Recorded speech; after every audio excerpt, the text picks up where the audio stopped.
Bende Mataram. Audiobook, novel silat. Cerita, Hapraktikto. Bab 67.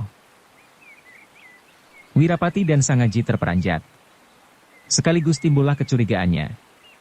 Dan hampir berbareng mereka terus meloncat hendak mengejar. Mendadak Bagus Kempong menyanggah dengan nyaring. "Jangan mau dikecohkan. Itulah akal memancing harimau dari sarangnya, lihat seberang." Wirapati dan Sangaji terheran-heran. Segera mereka menebarkan pandangnya, tetapi tiada sesuatu yang mencurigakan. Diam-diam mereka berpikir, apakah salah penglihatan? Bagus Kempong adalah murid Kiai Kasan Kesambi yang ketiga. Kecuali memperoleh pendidikan menajamkan indera, diberi pula ajaran menggunakan prarasa naluriah. Rasa bagi Kiai Kasan Kesambi menjadi dasar sendi utama dalam menurunkan ilmunya. Karena menurut pengertiannya ketajaman indera adalah suatu akibat belaka. Wirapati sebenarnya menerima pula ilmu itu. Hanya saja dia meninggalkan perguruan selama 12 tahun tanpa pendidikan guru. Karena itu agak ketinggalan daripada Bagus Kempong. Maka itu, belum lagi habis menduga-duga, Bagus Kempong telah berkata menggurui. Di balik semak-semak itu, bersembunyi 8 orang. Mereka bersenjata semua. Lihatlah gemerlap senjatanya. Dan kembali Wirapati dan Sangaji terheran-heran. Mereka mengamat-amati barisan semak-semak, tetapi gemerlap senjata sama sekali tak dilihatnya. Tetapi sekonyong-konyong terdengarlah suatu desing suara. Sebatang anak panah menyibak udara. Kemudian muncullah 3 orang, 4, 5 dan akhirnya 8 kepala mencongakkan diri dari balik semak belukar. Dan barulah Wirapati dan Sangaji terperanjat. Sambil melesat mengelakkan diri dari sambaran angin, diam-diam mereka mengagumi ketajaman rasa Bagus Kempong. Ke-8 orang yang bersembunyi di balik belukar itu, ternyata mengenakan kedok. Yang kelihatan hanya 2 gundu matanya. Terang mereka, tak mau dikenali orang. "Kang Mas Bagus Kempong," seru Wirapati kagum. "Benar-benar aku merasa takluk." Bagus Kempong seperti tak mendengarkan ucapannya. Dia terus berteriak nyaring. "Kawan dari manakah yang berada di depan?" "Kami Bagus Kempong dan Wirapati anak murid Kiai Kasan Kesambi," menyampaikan salam. Namun mereka yang mencongakkan diri dari balik semak-semak tiada menyahut sama sekali seolah-olah tuli. Bahkan mereka terus bergerak mengepung. Tiba-tiba Bagus Kempong terus saja sadar. Katanya setengah terperanjat, celaka. Mereka hendak membakar alang-alang. Kita akan dibakar hidup-hidup. Tepat dugaan pendekar yang sudah berpengalaman ini. Kira-kira 15 langkah di depan mereka, nampak api mulai menyala membakar alang-alang.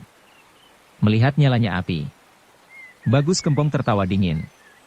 Terus saja dia berjalan tanpa bersuara menghampiri mereka. Tahu-tahu, tubuhnya melesat secepat kilat. 3 orang sekaligus kena disambarnya. Kakinya menendang dan ketiga-tiganya terpental di udara. Orang keempat kaget setengah mati menyaksikan serangan Bagus Kempong menyambar betis. Orang itu kena ditariknya dan dilemparkan pula ke udara. Bagus Kempong tiada berniat membunuh. Dia hanya hendak menunjukkan gigi belaka, agar mereka tiada memandangnya terlalu rendah. Karena itu, orang keempat yang dilemparkan ke udara dibiarkan berjumpalitan dengan merdeka. Tetapi orang itu nampaknya tiada mau mengerti akan kelapangan dada Bagus Kempong. Begitu kakinya menancap di atas tanah, lantas saja melesat sambil menikam. Bagus Kempong tiada terkejut sama sekali. Memang, dia adalah salah seorang murid Kiai Kasan Kesambi yang canggih. Ilmunya jauh di atas Wirapati. Sewaktu bertempur melawan pendekar-pendekar undangan Pangeran Bumi Gede, dia hanya mengiringi maksud dan tujuan Wirapati. Karena itu dia hanya bertahan dan bermaksud melindungi Wirapati belaka. Tapi kini, dia berkelahi dengan bisa mengambil keputusannya sendiri. Maka begitu ia ditikam musuh, dengan sebat ia menangkap lengan tanpa mengelak. Sikunya terus menyodok dan tahu-tahu orang itu jatuh terkapar di atas tanah dengan melontakkan darah kental. Berbaring dengan terkaparnya lawan, ia berseru kepada Wirapati. "Lihat di sana.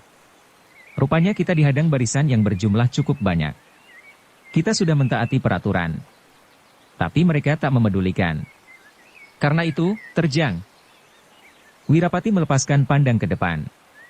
Kira-kira 50 langkah di depannya, berdirilah belasan orang yang berjalan membentuk setengah lingkaran. Terang sekali, mereka hendak mengepung rapat. Waktu itu matahari belum tenggelam. Karena itu senjata mereka nampak memantulkan cahaya gemerlapan. Yang sebelah kiri bersenjatakan pedang dan yang kanan golok, panah dan cempuling. Tiba-tiba seorang laki-laki yang mengenakan kedok juga dan bertubuh tegap, menghunus pedangnya dan memberi isyarat aba-aba agar berhenti. Kemudian dia maju 3 langkah dan dijajari 2 orang pada tiap sisinya. Orang itu membungkuk pendek sebagai tanda memberi hormat. Pedangnya ditusukkan ke bawah. Bagus Kempong membalas hormat sekali, lalu berjalanlah dia maju. Ternyata Bagus Kempong tak diusiknya. Mereka bahkan menyibakkan diri memberi jalan. Tetapi begitu Bagus Kempong keluar dari kepungan, segera barisan menutup pintu lagi sehingga Wirapati dan Sangaji kini terkurung di tengah-tengah. Serentak mereka menghunus pedangnya dan ditelentangkan ke titik tengah. "Apakah kalian menghendaki Wirapati?" dengus Wirapati sambil tertawa dingin. Teringat bahwa pedangnya telah kena dipatahkan Adipati Surengpati, ia merasa agak kewalahan. Tetapi sebagai seorang pendekar, tak sudi ia memperlihatkan kelemahannya. Itulah sebabnya dia berkata lagi, "Agaknya tuan-tuan hendak mengkerubut aku. Benar-benar tuan-tuan menghargai aku sampai main kerubutan." Laki-laki bertubuh tegap itu nampak berbimbang-bimbang. Sekonyong-konyong ia mengacungkan ujung pedangnya ke tanah lagi sebagai tanda memberi jalan. "Aji, berjalanlah engkau dahulu," kata Wirapati kepada Sangaji. Sangaji terus melangkah maju. Tetapi baru saja melangkah mendadak sinar pedang berkelebat. Tahu-tahu 4 pedang telah mengancam dadanya. Karena terkejut, Sangaji cepat mundur. Namun keempat pedang itu pun ikut bergerak. Malahan ujungnya terus menggetar siap menikam. Melihat Sangaji terancam senjata, Bagus Kempong tiba-tiba meloncat masuk ke dalam kepungan lagi dengan melintasi pagar manusia. Kedua tangannya lantas bekerja. Dengan mengeluarkan tepukan, tahu-tahu 4 pedang itu terpental ke udara.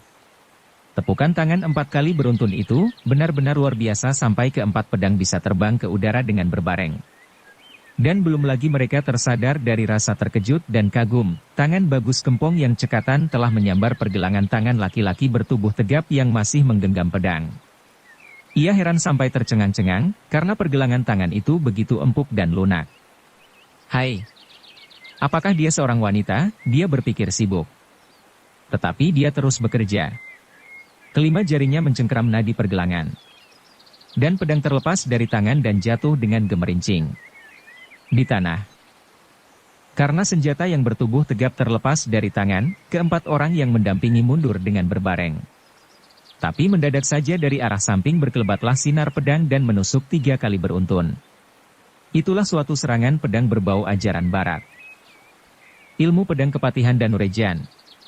Apakah mereka Laskar Patih Danurejo? Diam-diam Bagus Kempong menduga. Ia menunggu tusukan yang penghabisan. Tatkala ujungnya hampir menancap di dada, cepat luar biasa ia menyurutkan diri. Tangannya memutar dan terus menepuk kedatan pedang dengan dibarengi tusukan jari. Menepuk sambil berputar serta menusukkan jari, nampaknya sederhana dan mudah dilakukan. Tetapi sebenarnya ia lagi menggunakan ilmu sejati ajaran Kiai Kasan Kesambi. Dalam kalangan pendekar, ilmu tenaga itu disebut gendam. Seseorang untuk memiliki tenaga gendam, harus menghimpun secara teratur paling tidak 3 tahun lamanya. Sesat dan bersih tergantung belaka kepada ajaran yang ditekuni. Ajaran Kiai Kasan Kesambi tak pernah terlepas dari pokok soal, yakni, mengutamakan rasa kemanusiaan yang disenduknya dari kubangan rasa sejati. Geraknya lancar halus bagaikan air, mengingat jasmaniah ini asalnya dari zat-zat air. Tetapi barang siapa kena benturannya akan tergetar seluruh sendi tenaganya. Karena betapa sakti orang itu, bukankah salah satu anasir yang menjadikan dia seorang manusia berasal dari anasir air? Maka begitu pedang tadi kena sampok, seketika seluruh tubuhnya terasa menjadi lemah lunglai dan seolah-olah terselimuti bulu beletar. Tahu-tahu, tak terasa pedang itu telah tercabut dari genggamannya. Dia hendak bertahan, namun aneh. Mendadak saja tubuhnya limbung sampai terhuyung ke belakang beberapa langkah. Terus saja terbanting di atas tanah dengan melontakkan darah. Inilah kehebatan ilmu gendam perguruan Kiai Kasan Kesambi, kekuatan badai yang susah dibayangkan. Menyaksikan kegagahan Bagus Kempong, orang yang bertubuh tegap tadi serentak memberi aba-aba, mundur. Suaranya nyaring merdu. Terang sekali dia seorang wanita. Dan begitu mendengar aba-aba itu, semua yang mengepung memutar tubuh. Tak usah menunggu waktu lama, tubuh mereka cepat menghilang di balik semak-semak belukar. Melihat mereka lari mengundurkan diri, Bagus Kempong berdiri tegak dengan sikap menghormat. Kemudian berseru nyaring, sampaikan sembah Bagus Kempong dan Wirapati kepada Gusti Patih Danurejo. Dengan ini kami berdua memohon maaf sebesar-besarnya atas kelancangan kami. Yang memimpin mereka tidak menjawab. Ia hanya menoleh, kemudian memberi senyum. Setelah itu lenyap dari penglihatan.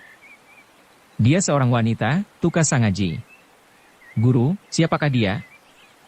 Wirapati mengerenyitkan dahi. Dia menoleh kepada Bagus Kempong meminta keterangan. Katanya, apakah mereka utusan Patih Danurejo? Bukan. Mereka utusan Sri Sultan, sahut Bagus Kempong. Utusan Sri Sultan. Wirapati menegas dengan heran. Tetapi mengapa Kang Mas berkata menyampaikan sembah kepada Gusti Patih Danurejo? Pertama-tama mereka mengenakan kedok semenjak semula. Hal itu berarti bahwa mereka tak ingin dikenal. Kedua, gerakan pedang mereka adalah tipu-tipu serangan Danurejan yang berbau barat. Jadi terang sekali mereka memalsukan diri agar tiada dikenal. Karena itu aku harus menghargai dan melindungi maksud mereka dengan menyebutkan sebagai Laskar Patih Danurejo. Dari manakah Kang Mas mengetahui bahwa mereka utusan Sri Sultan? Apakah ada di antara mereka yang kau ketahui? Tidak, jawab Bagus Kempong. Aku mengenal mereka karena kepandaiannya masih dangkal. Agaknya yang dikirimkan Sri Sultan ke wilayah Gunung Damar ini bukanlah jago-jago pilihan. Terang sekali, tugas mereka bukan untuk menggempur lawan. Tetapi mungkin hanya bertugas menghisap berita atau pengintaian belaka. Tadi sewaktu aku menepuk mereka, mendadak saja mereka mencoba bertahan. Lapis tenaga pertahanan mereka lunak pula. Dan dalam dunia ini yang memiliki tenaga gendam sejati hampir sama adalah guru kita dan almarhum Sri Sultan Hamengkubuwono I. Memang, untuk menirukan gerak tipu ilmu perguruan lain adalah mudah. Tetapi apabila sekonyong-konyong dipaksa untuk mengadu tenaga, mau tak mau terpaksa berlindung ke bentengnya terakhir. Yakni dasar ajaran perguruannya yang sejati. Pada saat itulah kedok mereka terbuka. Mendengar keterangan Bagus Kempong, tiba-tiba saja Sangaji merasa bahagia, ia kagum dan bangga atas keluhuran budi sesama perguruan gurunya. Dan dia termasuk salah seorang anggotanya. Kang Mas Bagus Kempong, kata Wirapati setelah berdiam sejenak. Sebenarnya, mereka tak bisa bertahan tatkala engkau menepuk pedangnya. Dengan demikian, kedoknya takkan kau ketahui. Memang menurut guru dahulu, ilmu warisan Sri Sultan Hamengkubuwono I tak kalah hebatnya. Hanya saja, apabila masih dangkal bisa membahayakan diri sendiri manakala bertahan terhadap suatu tenaga gendam yang jauh di atasnya.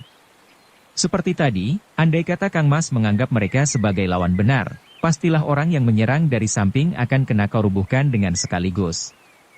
Untung, Kang Mas hanya menggunakan beberapa bagian saja, sehingga dia hanya lontak darah dan terjungkal selintasan. Ia berhenti berpikir lagi. Tiba-tiba berkata penuh teka-teki. Aneh. Benar-benar aneh. Almarhum Sri Sultan Hamengkubuwono I adalah sahabat karib guru kita sewaktu Perang Giyanti. Mengapa kini keturunannya mengganggu? Apakah engkau lupa kepada kisah pengalamanmu sendiri perkara pusaka Pangeran Semono, sahut Bagus Kempong. Apakah engkau tak dapat menerka, mengapa mereka memalsukan diri sebagai Laskar Danurejan? Wirapati terperanjat.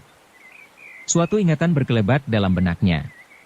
Benar-benar mengherankan, bahwa Sri Sultan pun menginginkan pula pusaka keramat itu. Setidak-tidaknya Garwo Padmi atau salah seorang anggota kerajaan, potong Bagus Kempong. Hanya saja, mula-mula mereka salah duga. Kita dikiranya Laskar Danurejan. Mestinya mereka tahu, bahwa utusan Patih Danurejan berkeliaran di daerah lembah Sungai Jali. Lantas mereka mengikuti jejak. Mungkin pula, diam-diam mereka telah mengetahui pula terjadinya pertempuran antara kita dan pendekar-pendekar undangan Pangeran Bumi Gede. Tetapi apabila mereka mendengar ucapan salamku, seketika berubahlah terkaannya. Meskipun demikian, mereka tetap hendak minta keterangan lebih jelas lagi dari mulut Sangaji. Sangaji terkejut, tak terduga sama sekali, bahwa ujarnya mengenai tempat penyimpanan pusaka warisan Wayan Suwage, telah kena diintip orang. Pastilah hal ini akan masih ada ekornya, memperoleh pikiran demikian, dia merasa bersalah. Mendadak saja. Ia melihat 5 batang pedang yang terlempar di atas tanah. Cepat ia membungkuk dan hendak menjamahnya. "Jangan pegang senjata mereka," kata Bagus Kempong. "Siapa tahu hulu pedang terukir namanya. Bila sampai demikian, tak bisa lagi kelak kita berpura-pura tak tahu menahu." Terhadap kepandaian Bagus Kempong, diam-diam Sangaji kagum luar biasa. Karena itu ia tak membantah atau mencoba memperoleh keterangan. Ia percaya, pastilah pamannya itu telah mempunyai perhitungan jauh. "Marilah kita pergi saja," kata Bagus Kempong lagi. Dengan berdiam diri, Wirapati dan Sangaji mengikut Bagus Kempong. Mendadak saja, mereka mendengar suara kuda. Tatkala menoleh, ternyata Willem dan kuda putih Titisari tertambat pada sebuah pohon. Sangaji terus saja berseru girang. "Willem! Siapakah yang mengantarkan?" Karena masih terpengaruh sepak terjang Adipati Surengpati dan luapan girang gurunya, Sangaji sampai lupa kepada kudanya. Kini sekonyong-konyong berada di depannya. Pastilah ada seseorang yang sengaja mengantarkan jasa-jasa baik. Siapa dia? Sangaji tahu bahwa si Willem tak gampang bisa didekati seseorang yang belum dikenalnya. Memperoleh pikiran demikian, sekaligus ia menduga kepada Titisari. Apakah dia selama ini mengikutinya dengan diam-diam? Sebaliknya Bagus Kempong tak tahu bahwa Sangaji membawa kuda. Begitu melihat kegirangan Sangaji, alisnya terus saja terangkat. Pikirnya, anak ini berhati sederhana, tetapi agak sembrono. Kuda dan pesan warisan pusaka yang sedang diperebutkan agaknya tiada meresap dalam hatinya benar-benar. Tetapi ia tak berkata. Sebaliknya, Wirapati yang kenal akan tabiat kakak seperguruannya, terkejut melihat kesan mukanya. Dengan sekali pandang, tahulah dia apa arti tergeraknya deretan alis. Maka dengan menarik napas dia berkata kepada muridnya. "Aji, ambillah kudamu." Sangaji terus saja melompat menghampiri kudanya.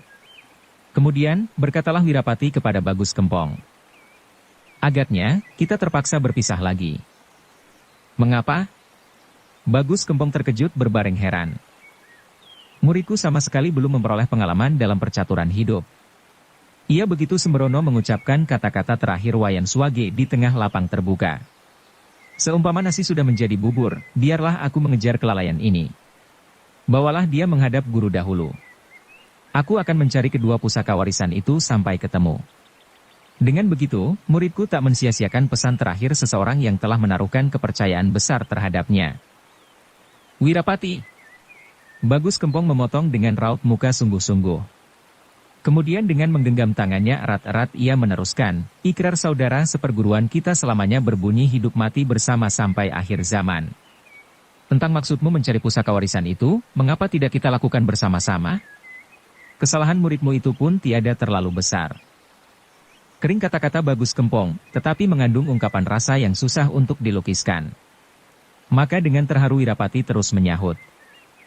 "Kang Mas Bagus Kempong, tak berani aku meminta kepadamu agar ikut memikul kewajiban ini. Sebaliknya, mendengar ujarmu, tak berani pula aku menolak. Dengan begitu, terimalah ucapan terima kasihku.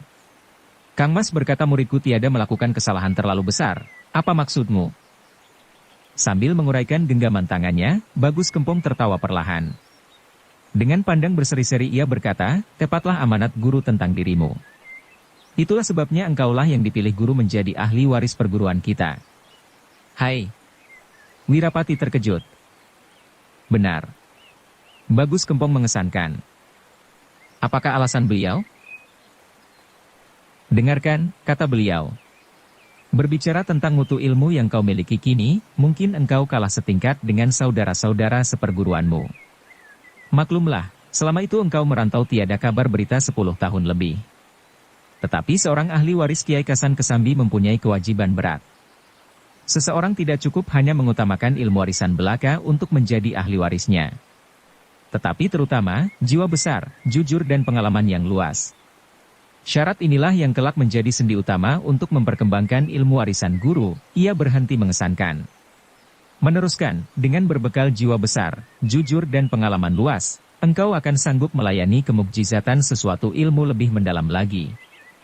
Guru yakin bahwa kejujuran dan kebersihan hatimu kelak akan dapat mengatasi noktah-noktah hati yang rendah jahat. Setelah itu, engkau akan maju lagi satu langkah dengan tanpa kau sadari sendiri, karena engkau kelak akan bisa mengusir penjajah dan menegakkan negara. Itulah cita-cita guru. Apabila kelak engkau bisa mewujudkan, alangkah menggirangkan dan membesarkan hati. Hal itu berarti bahwa engkau telah berhasil menunaikan kewajiban asas perguruan. Itulah sebabnya, guru lebih mengutamakan keadaan jiwa untuk menjadi ahli warisnya. Kemudian baru bakat. Tentang kebesaran jiwa, bagaimana kami berempat dapat menandingimu? Engkau pun memiliki bakat yang jauh lebih bagus daripada kami. Soalnya, karena engkau agak lama merantau. Tapi kami yakin, apabila engkau telah kembali ke perguruan, engkau akan bisa melampaui kami berempat. Mendengar ujar Bagus Kempong, Wirapati terperanjat sampai berjingkrak. Dengan menggeleng-gelengkan kepala berbareng dengan menggoyangkan tangan, dia berkata nyaring setengah gugup. Tidak. Tidak. Bagaimana aku bisa menjadi ahli waris guru? Guru berbicara demikian, semata-mata oleh rasa rindunya terhadapku. Kemampuanku tak dapat menandingi sekalian saudara seperguruan. Wirapati. Itu semua adalah amanat guru. Baik. Andai kata benar, aku pun tak berani menerimanya. Bagus Kempong tersenyum. Berkata memaklumi. Ucapanmu ini pun menunjukkan kejujuran dan kebesaran jiwamu. Engkau merasa diri rendah, itulah bagus. Memang saat ini demikianlah keadaanmu, sehingga belum sanggup menilai kesalahan muridmu. Muridmu memang masih hijau, sehingga sembrono dalam mengungkapkan sesuatu hal. Tetapi dikatakan melakukan kesalahan besar, tidaklah kena. Karena, orang yang melompat dari mahkota daun tadi bukankah temannya berjalan? Temannya berjalan? Wirapati keheran-heranan. Terang sekali ia tadi melihat sesosok tubuh melesat turun dari pohon. Gerak-geriknya cekatan dan gesit. Meskipun tidak jelas jenisnya, tetapi masakan dia Titisari? Bagus Kempong seperti dapat menebak kesibukan hatinya. Dengan tepat ia berkata, siapa lagi kalau bukan dia? Dia pun yang menambatkan kuda. Nampaknya gadis itu menaruh perhatian besar terhadap muridmu, sehingga ia berani memikul akibatnya dengan sengaja membuat suara gemeresak. Pastilah dia bermaksud memberi peringatan, karena di balik belukar bersembunyi orang-orang tertentu yang lagi mengintai perjalanan kita. Aku pun mula-mula menaruh syak kepadanya. Mendadak ku dengar langkahnya yang ringan dan gerakan tangan seolah-olah menuding. Itulah salah satu jurus ilmu Karimun Jawa yang sering dibicarakan guru. Hanya saja, dia mengubah kibasan tangan dengan gerakan menuding. Mendengar keterangan Bagus Kempong, Wirapati benar-benar merasa takluk. Pikirnya, benar-benar maju pesat ilmu Kang Mas Bagus Kempong. Dalam 1 detik, dia bisa menebak lawan atau kawan. Berbareng pula mengkumandangkan aba-aba sandi. Bukankah kecerdasan otaknya jauh lebih cekatan dan cerdas daripadaku? Betapa aku bisa menerima pencalonan guru menjadi ahli warisnya? Terang sekali, guru berkata demikian karena rindu semata-mata kepadaku. Memang ketangkasan berpikir Bagus Kempong benar-benar mengagumkan. Bahkan apabila dia mau mengutarakan dengan sebenar-benarnya, hati Wirapati bisa menjadi kecil. Sebab sesungguhnya, jauh-jauh Bagus Kempong telah mengetahui bahwa di belakang mahkota daun bersembunyi seseorang. Seperti diketahui dia sudah memiliki ilmu rasa sejati. Meskipun panca inderanya belum bekerja, rasa sejatinya telah mengkisiki. Ia mendengar pula tata napasnya. Sebagai salah seorang murid Kiai Kasan Kesambi yang telah menerima pula ajaran menyelami ilmu sesuatu perguruan lainnya, sekaligus pikirannya bekerja. Teringatlah dia nada tata napas itu. Bukankah tata napas yang dimiliki Adipati Surengpati dan putrinya tatkala mengadu kepandaian dengan Sang Aji? Pada saat itu pula, ia mendengar gemeresek belukar tak jauh dari pohon. Maka begitu Titisari melesat turun ke tanah, dengan sengaja ia berseru kepada Wirapati dan Sang Aji agar melepaskan perhatiannya ke arah lain. Ia berseru seolah-olah Titisari termasuk salah seorang dari mereka yang mengintai di balik belukar. Dengan demikian ia memberi kesan pula kepada mereka yang mengintai, bahwa Titisari bukan termasuk salah seorang rombongannya. Inilah yang dinamakan ilmu sekali menepuk 2 lalat mati. Tengah Wirapati sibuk mengagumi ketangkasan Bagus Kempong, terdengarlah Sang Aji berteriak nyaring, "Guru! Lihat! Lihat dia menyediakan 3 ekor kuda!" Wirapati terus saja melesat menghampiri sebatang pohon yang terukir dengan beberapa deret huruf. Bunyi huruf itu, di depan patroli kompeni. "Hai! Benar-benar dia. Dengus Wirapati, patroli company. Mengapa company berkeluyuran sampai di wilayah ini? Sangaji terus membagi kuda tunggangan. Bagus Kempong memperoleh seekor kuda hitam. Terang sekali itulah salah seekor kuda pendekar-pendekar undangan Pangeran Bumi Gede. Entah dengan cara bagaimana, Titisari ternyata bisa merampasnya. Dan kuda putih ditunggangi Wirapati. Sangaji sendiri tetap berada di atas punggung Willem. Peringatan ini, baiklah kita perhatikan, kata Bagus Kempong. Agaknya Patih Danurejo benar-benar berhasrat merebut pusaka sakti itu sampai minta bantuan company. Inilah suatu kesalahan. Dengan mengerahkan tenaga company berarti memberi kesempatan company pula untuk mengenal daerah-daerah yang bersembunyi di balik pegunungan. Semenjak di Jakarta, Wirapati sudah membuktikan dengan mata kepalanya sendiri bahwa Patih Danurejo bekerja sama dengan company untuk dapat memenangkan persoalannya. Hal itu bukanlah suatu kabar baru. Yang diherankan ialah bahwa dalam waktu yang hampir bersamaan, ia menjumpai dua kekuatan besar yang nampaknya saling bersaing. Daerah Lembah Kali Jali benar-benar merupakan ajang pertempuran yang sebentar atau lama akan meletuskan suatu pertempuran menentukan. Terhadap Patih Danurejo, ia memperoleh kesan buruk pertama-tama sepak terjang Pangeran Bumi Gede dan bekerja samanya dengan company. Karena itu diam-diam ia mengkhawatirkan pihak utusan Sri Sultan Hamengkubuwono II yang tadi kena dilukai kakak seperguruannya beberapa orang di antaranya. Nampaknya, jejak kita sudah mereka ketahui, kata Wirapati. Kita kembali ke tepi sungai atau meneruskan perjalanan ke Gunung Damar sama saja bahayanya. Aji, kalau kelak bertemu dengan Titisari, sampaikan salamku kepadanya. Mendengar gurunya menyebut nama Titisari, berserilah mata Sangaji. Tetapi tak berani membuka mulut. Memang, ia sudah menduga bahwa tentang beradanya 3 ekor kuda di tempat itu adalah berkat jasa Titisari. Samar-samar dia bisa menebak maksud gadis pujaannya itu, agar cepat-cepat meninggalkan daerah yang dianggapnya berbahaya. Benar, sahut Bagus Kempong. Kita pasti menjumpai rintangan-rintangan perjalanan. Mengingat pesan almarhum yang dirahasiakan, sebaiknya janganlah kita memperlihatkan diri apabila tidak terpaksa. Hampir saja aku kesalahan tangan. Nyata sekali, Bagus Kempong merasa menyesal karena melukai utusan Sri Sultan meskipun tidak dengan sengaja. Diam-diam Sangaji berpikir, paman hanya menggunakan tenaga selintasan saja. Tujuannya tidak melukai lawan. Semata-mata mempertahankan diri. Mereka terluka karena kesalahannya sendiri.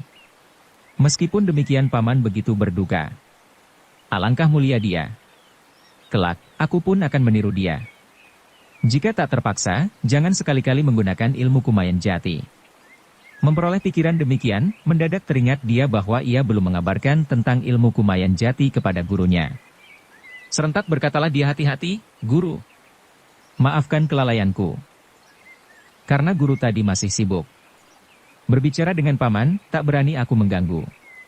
Sesungguhnya, aku hendak mengabarkan bahwa di tengah perjalanan bertemulah aku dengan seseorang yang menamakan diri Gagak Seta. Meskipun aku belum berani mengangkat guru kepadanya sebelum memperoleh izin guru, tetapi aku telah menerima 8 bagian ilmunya. Untuk ini, bersambung ke bab 68. Dukung kami dengan subscribe, follow, like, komen dan share. Terima kasih.